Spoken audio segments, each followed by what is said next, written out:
जय भीम बुद्धा साथियों, मैं मेघलाल बौद्ध, आप देख रहे तिरसर लाइव टीवी। इस वक्त फिर मैं उपस्थित हूं अंबेडकर भवन में और यहां पे एक कार्यक्रम आयोजन किया गया है और कार्यक्रम बहुत ही खास है। लेकिन आप अगर इस कार्यक्रम को वीडियो अगर देखते तो आपको बहुत कुछ सीखने वाला है और बात आज होने वाला है आर्थिक जो समता, स्वतंत्रता, बंधुता के साथ साथ जो बाबा साहेब अंबेडकर ने जो सपना देखे थे आर्थिक क्रांति, आज कहीं ना कहीं इस विषय पे यहाँ पे बातचीत होने वाला है और एक जो मीटिंग यहाँ बुलाई गई है।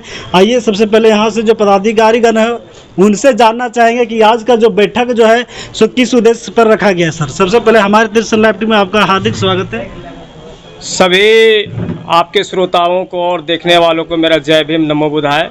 मेरा नाम विजय कुमार विद्रोही है और आज की जो ये कार्यक्रम है छत्रपति साहू जी महाराज जी के जयंती के पूर्व दिवस पर आज हम लोग जो है सो आर्थिक मुक्ति की आज़ादी के लिए, आर्थिक आज़ादी के लिए हम लोग आज यहाँ जमा हैं। आज से हम लोग एक आंदोलन का शुरुआत करने जा रहे हैं। इस देश में सामाजिक क्रांति के लिए बाबा साहब जो हमारे पोस्टर में लगे, उन्होंने सबसे पहले सामाजिक क्रांति के लिए बहुत बड़ी लड़ाई लड़ी। ज्योतिबा फूले ने शिक्षा की क्रांति के लिए लड़ाई लड़ी और छत्रपति साहू जी महाराज ने आर्थिक आज़ादी के लिए 1902 में 26 जून 1902 में उन्होंने देश को 50% आरक्षण दिया और अपने जहां उनका राजपाट चलता था कोल्हापुर स्टेट में अति शूद्र और शूद्रों को 50% सीट दे करके और उन्हें आर्थिक आज़ादी की शुरुआत की। और उन्होंने कहा कि आपके लिए बाबा साहब अम्बेडकर जो है वह इस देश के सभी लोगों का नेता होंगे। बाद में उसी को अनुकरण करते हुए मानवर कांशीराम साहब ने इस देश में राजनीतिक आज़ादी की शुरुआत की और उन्होंने शून्य से शुरू करके और देश के सबसे बड़े स्टेट में अपना सरकार बनाया। लेकिन इसके बीच में जो आर्थिक क्रांति की शुरुआत हुई थी वो आज भी बहुजन समाज और खास करके दलित, पिछड़े समाज, शूद्र, अति शूद्र समाज के जो है लोग समझ नहीं पाए हैं। तो हम लोगों का जो आज की शुरुआत है, हम लोग समाज में जो गरीबी व्याप्त है इसका क्या कारण है। आज हम लोग देख रहे हैं कि समाज में आय की बहुत असमानता है और इस आय की असमानता के लिए न तो सरकार और न कोई राजनीतिक दल और न कोई एनजीओ काम कर रही है। किसी भी तरह की जो आर्थिक मुक्ति की जो लड़ाई है किसी के मन से यह आंदोलन शुरू नहीं हो रहा है। तो आज ये आंदोलन जो है बीपीएल जन कल्याण महासंघ के तहत हम लोग शुरुआत कर रहे हैं। पहले हम लोग बीपीएल परिवार लोगों को एकजुट करेंगे और उन्हें यह समझाएंगे कि आपकी आय जो है वह कम क्यों है। अगर आपकी आय कम है तो इसका मतलब आपकी आय किसी दूसरे के पास जा रहा है। भारत का 80% वेल्थ जो है वह किसी मात्र 20% लोगों के पास है और 20% जो धन है उसी पर भारत के 80% लोग गुजर बसर कर रहे हैं। अभी आप देखिएगा, जब गूगल पर सर्च करिएगा तो 50% गरीब लोग हैं, मात्र 3% वेल्थ पर जो है वो जिंदा है। तो ये जो असमानता है, आय की जो इतनी बड़ी असमानता है, उसको दूर करने के लिए हमें बीपीएल परिवार को एकजुट करना होगा, क्योंकि बीपीएल परिवार ही आय की असमानता का शिकार है। इसलिए आज से हम लोग बीपीएल जोड़ो अभियान शुरू कर रहे हैं। धन्यवाद, जय भीम।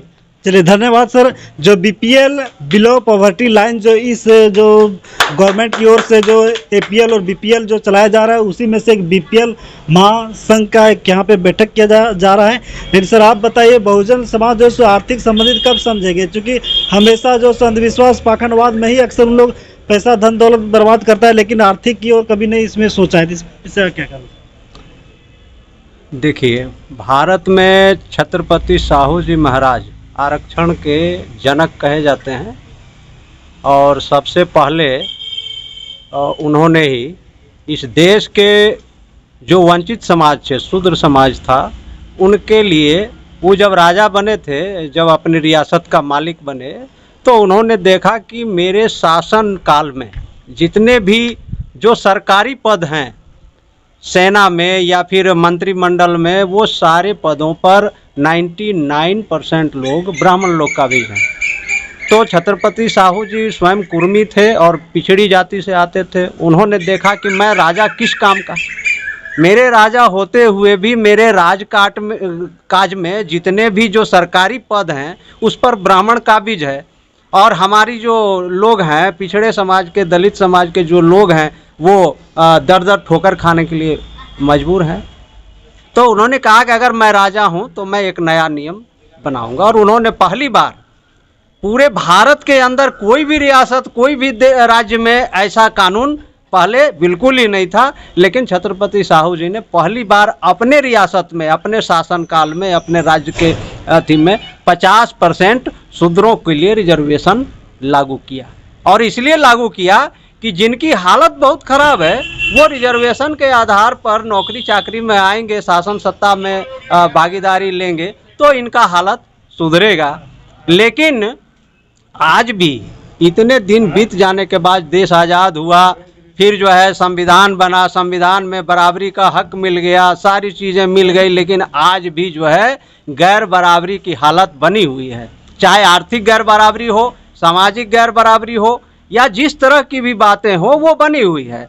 तो कहने का मतलब है कि कोई भी जब बीमारी होती है तो उसका बीमारी का कारण होता है, और कारण जब तक नहीं जानेंगे तब तक उसका निवारण नहीं होता है, उसका इलाज नहीं होता है। तो हम लोग के बीच में जो ये बीमारी, गरीबी रूपी बीमारी, चाहे ओबीसी क्लास में हो, एसटी में हो, एसटी में हो, इसके अंदर जो गरीबी है उसका कारण है, और उसका निवारण हम लोगों को जानना पड़ेगा, तभी जाके ये बीमारी दूर होगी। और उसका निवारण सारे रास्ते, सारे इंतजाम बाबा साहब ने कर दिया, लेकिन हम लोग आज तक उस बात को न समझ पाए हैं और न उसको कर रहे हैं।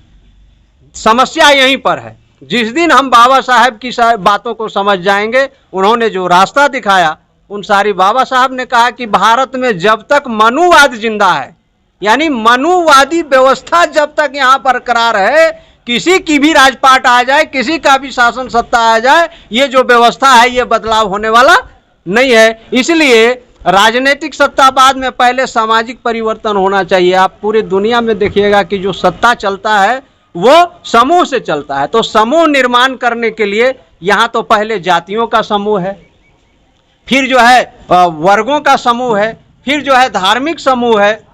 तो ये जो समूह है, इस तरह से हम लोगों को एक मजबूत, बाबा साहब ने क्या कहा कि जो बहुजन समाज, जो वंचित समाज है उसको बहुजन समाज कहा। गौतम महामना बुद्ध ने भी कहा। तो बहुजन समाज यानी बहुत जन जो तोड़े गए हैं उनको जोड़ के एक मजबूत, जब तक हम लोग जो है अपना ये नहीं बनाएंगे, एक शक्ति नहीं तैयार करेंगे, तब तक हम राज सत्ता पर भी कब्जा नहीं कर सके। और राज सत्ता पर ऐसा व्यक्ति जाना चाहिए जो ईमानदार नेतृत्व हो। हम राज सत्ता पर मेरे जात का व्यक्ति बैठ जाए तो मेरा कल्याण हो जाएगा, ऐसा होने वाला नहीं है, बिल्कुल नहीं है। वहां जब तक ईमानदार नेतृत्व नहीं जाएगा तब तक हम लोग का कल्याण होने वाला नहीं है। हमारे तो है झारखंड में अभी 9 जो है शेड्यूल कास्ट का रिजर्वेशन सीट है, झारखंड के 9 विधानसभा सीटों से, और एक लोकसभा सीट भी रिजर्व है जहां से अनुसूचित जाति के सांसद जीत के जाते हैं।